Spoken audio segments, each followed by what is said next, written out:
रे मनीष राति रे भालू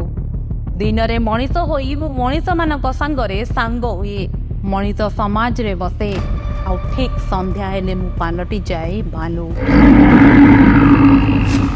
भालूर मुखा पिंधि मु मनीष मानक सहित मिसे तांको सहित मिसी तांकर लुटपाट करे सापड़ नहीं तांको घर कबाट ताड़े तांकर सुना गहना लुटी आने दिन रे मु तांको सहित सांग हुए आउ राति रे तांकर रक्त पिए एवं तांकर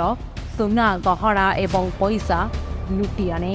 एभले किछि चांचल्यकर घटना देखिबाक मिलिछि ओडिशा रे सृष्टि हेछि एक नुआ ग्यांग एवं यार ना हेउछि भालू ग्यांग दिन रे मु मनीष राति हेले ही जाए भालू। हाँ दर्शक बंधु आपण वीडियो रे देखुथिबा दृश्य होछि भद्रक बालेश्वर जाजपुर एवं मयूरभंज जिले रे एही जिला मानकरे सृष्टि होइछि एक नुआ कपुआ भय एठारे मनीष राति हेले पालटी जाउछि भालू एवं लुटी नेउछि अन्य मनीषर रक्त मांस एवं धन संपत्ति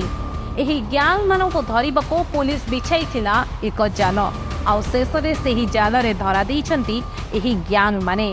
शेषरे उद्दोला पुलिस हाथ रे धरा देइछि एही भालुर ग्यांग पुलिस एवं भालुर ग्यांग भितरे होइथिला घमाघोट युद्ध शेषरे पुलिस जीतिथिला एवं काबू करिथिला ई भालू ग्यांग को।